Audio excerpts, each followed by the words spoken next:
A hot button issue right now is whether schools should open or start the new school year with distance learning during the COVID-19 pandemic. Of course, parents are concerned, teachers are concerned, and there's so much that we still don't know about COVID-19. And joining me today to help us all understand how kids and teachers can transition back to school safely is Dr. Christine McCuistion. She's a pediatrician at SVMH and across the street at Pacific Coast Pediatrics.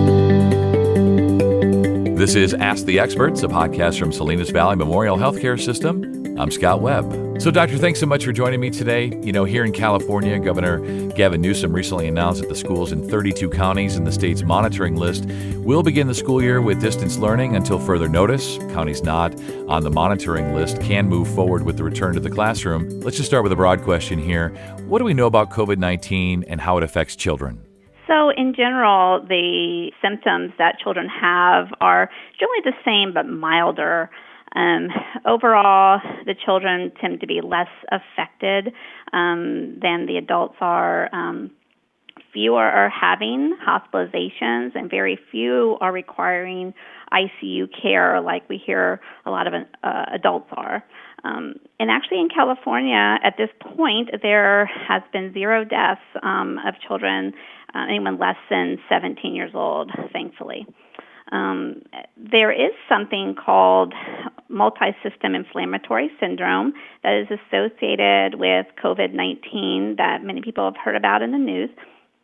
However, this has been rare, and there's been only 6 cases in California at this point. So do we know if children are able to transmit the virus like adults? So the transmission dynamics of COVID-19 are not completely understood at this point. However, we believe at this point that infected children less than 10, that their transmission is uncommon or on the lower side compared to older children and adults. There was a study that just came out actually yesterday out of South Korea that those over 10 can transmit possibly as much as adults. And so there's going to be more studies that come out in the weeks ahead. Yeah, and we've learned so much about COVID-19 so far, but yet it just feels like there's just so much we don't know, and that every day there's something new in the news or something to take note of. And, you know, during this pandemic, some European countries closed and then reopened soon after with safety measures in place, and some kept their schools open. And there have not really been any contagions to the extent of what we're seeing in bars, restaurants, and other workplaces in terms of the schools.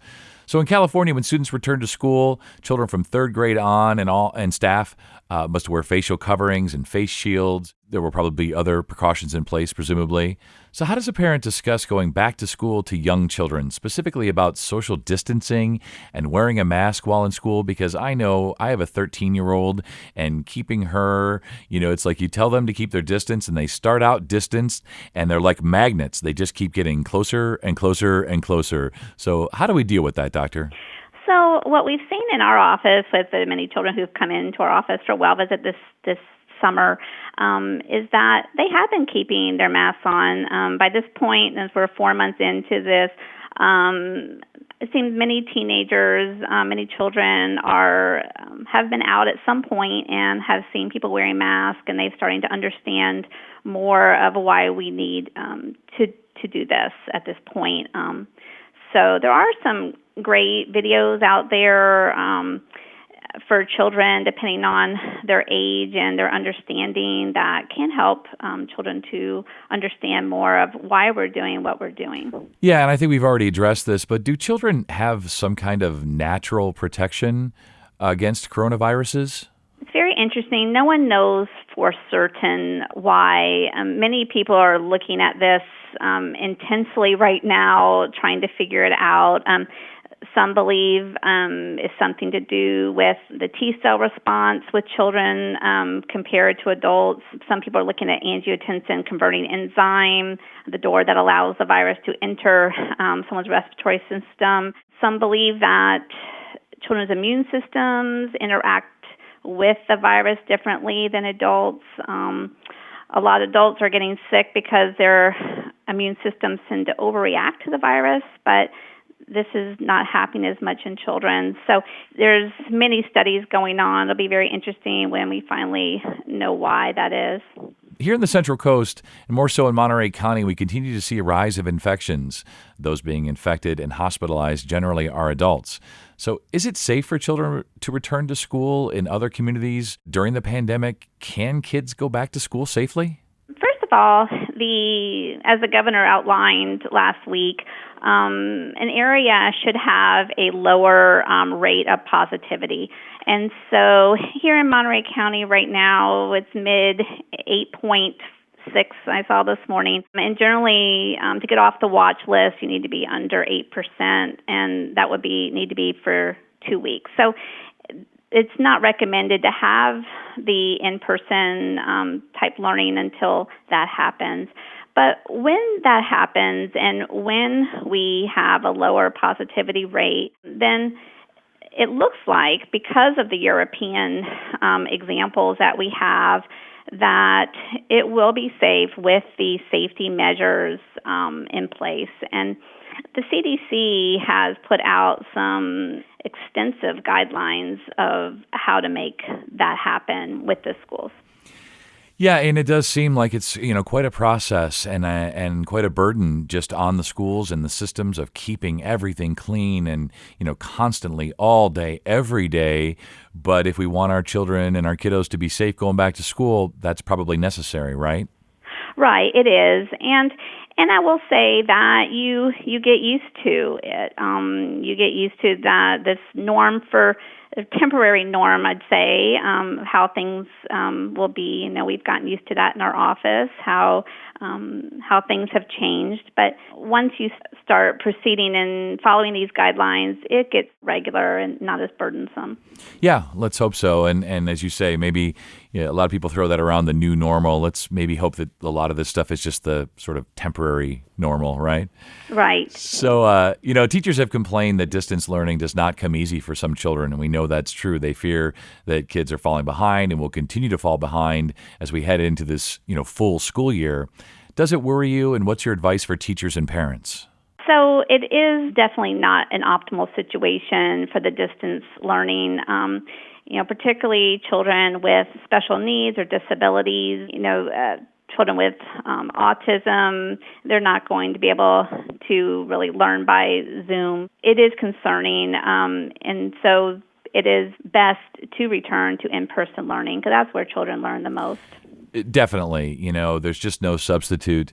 I've talked to a lot of doctors about telehealth and telemedicine, and it's really amazing, and I hope that sticks. But, as doctors know, sometimes there's just no substitute for that gold standard of really being in the same room with the patient. And for a lot of children, even the best students, even those that thrive online, being there in the classroom together with, that ready access to the teacher is definitely important to the learning process, no doubt.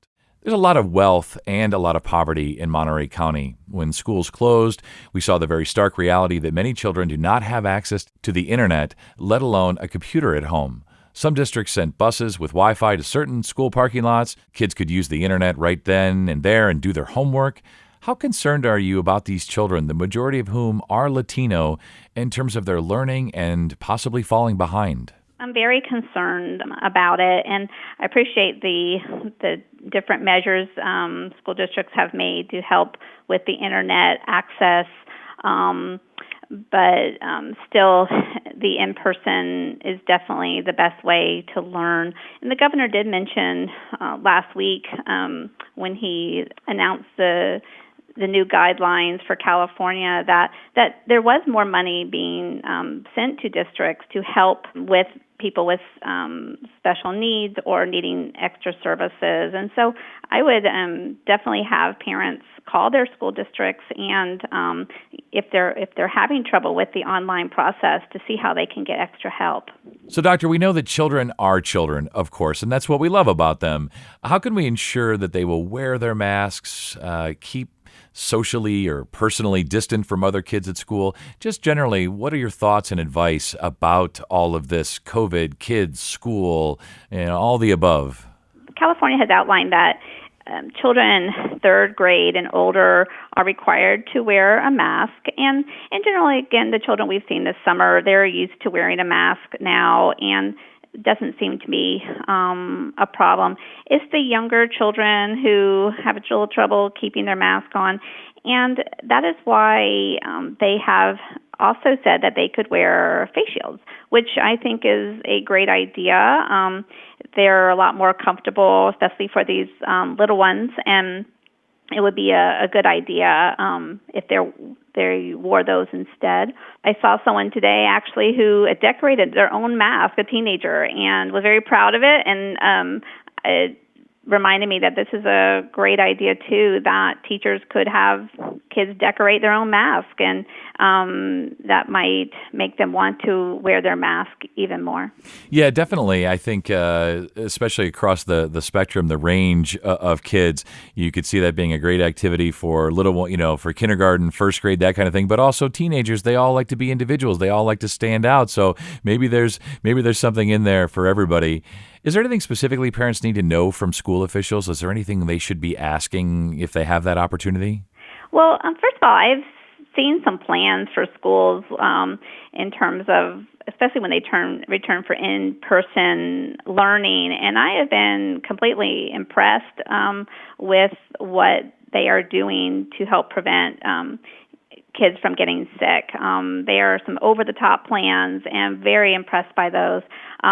So, of course, parents can ask a school what they are doing to keep the kids well, but a lot of schools have been doing a great job of keeping parents informed as to all the changes they are making to be sure the kids stay safe. Yeah, it does seem the communication has been good, whether it's been through social media, that kind of thing. But of course, things just seem to be changing so quickly, and opinions keep changing, and the scientists and all of that. So it must be very difficult for everybody involved. You know, those on the school side of it, on those of us who are parents, and many of those people, of course, are parents themselves, and you just see how what's happening with all this and all the uncertainty and questions. We get it, right? You get it. Right. Yeah. So eventually, when counties are taken off the state's monitoring list and they're able to open schools, parents will be feeling a lot of anxiety, as we know. What's your advice to parents, especially, as we get towards a vaccine? What do you say to parents who don't ordinarily vaccinate their children? This is going to be a thing. And do you think that COVID-19 vaccine should be mandatory? Is that a thing we can do? Could we make a vaccine mandatory? Should we? Well, so far the progress with vaccines I have found have been encouraging, and I do hope that there will be a safe and effective vaccine out in the near future. And if there is a safe and effective vaccine, of course, we will be encouraging people to get that vaccine. I'm sure there will be people who don't want to be vaccinated, and of course, here at our office, we never force anyone to receive anything they don't want. I'm not sure whether or not the state will make that required. Yeah, it's going to be interesting to see how this plays out. And in addition to parents who don't vaccinate their children for whatever their reasons are, I'm sure some parents are not going to want their kids to wearing masks. And maybe there are legitimate reasons. I mean, are there reasons why people can't wear masks, or reasons why kids can't wear masks in school? I don't think so. I think that wearing masks are legitimate and can really cut down on any risk of spreading the virus, and as well as the shields. And so it doesn't sound like there's going to be any PE or any of those kind of activities. That's usually the biggest challenge with wearing the masks, and there wouldn't be any lunches, at least at first, where they would have to deal with taking off the mask and putting the last mask back on. So I'm optimistic that it won't be a problem. Yeah, I'm with you. I hope so. I hope it's not going to be a problem, because as we're learning here, wearing masks protects really not only, the person wearing them, but everyone around them. There's just every good reason to wear masks, especially if there are no, health concerns, that kind of thing. Right. Yeah, so during COVID-19, we've understandably and rightfully spent a lot of time talking about the healthcare workers on the front line, the real heroes in the battle against COVID. And now that we're talking about kids going back to schools, it occurs to me that we should start talking about the teachers and that they should have a very big say in this conversation because they are going to be on the front lines. They're going to be in those classrooms with the kids, trying to make the best of all this, sense of all of this. So what would be your advice to the teachers as things ramp up and kids coming back to school soon? If a teacher is over the age of 65 and they do have a underlying medical condition such that puts them at increased risk, such as cancer, chronic kidney disease, COPD, a weakened immune system, a BMI greater than 30, serious heart conditions, sickle cell anemia, or type 2 diabetes. These teachers might want to consult with their physician, and these teachers might want to consider still teaching by video. But if you're not, with the teachers, I would be encouraged by what we've seen in the schools that have opened in other European countries, and also just be encouraged by all the safety measures that are being put into place that should make you less anxious to get back into the classroom. Yeah, I hope so. I hope you're right. And as we wrap up here today, Doctor, anything else? We've covered a lot of ground, and as we know, there's a lot we know, a lot we don't know, but anything else we should include today specifically for everybody, parents, children, teachers, everybody involved in what should be an interesting and challenging and perhaps even somewhat exciting time to go back to school? What I would say is, first of all, for teachers, I am so thankful for teachers and for principals, and they are such a valuable part in the lives of so many children and teenagers. And I can't emphasize that enough. And I just hope that once the COVID positivity rates come down, especially in our area, that every effort can be made to resume even partial in-person learning, because the kids really need to see their teachers again and have that in-person instruction. Yeah, I couldn't agree more. My mom was a teacher and a principal, so obviously I have a special place in my heart for teachers. So hoping this goes well for everybody, parents, kids, teachers, and that you say as the positivity rates begin to come down, as we get closer to a vaccine, hopefully a real new normal will emerge, and it's one that we are all comfortable with and can live with. So, Doctor, thank you so much for your time today. You stay well. For more information on the coronavirus, please visit svmh.com/coronavirus. And we hope you found this podcast to be helpful and informative. This is Ask the Experts from Salinas Valley Memorial Healthcare System. I'm Scott Webb. Stay well, and we'll talk again next time.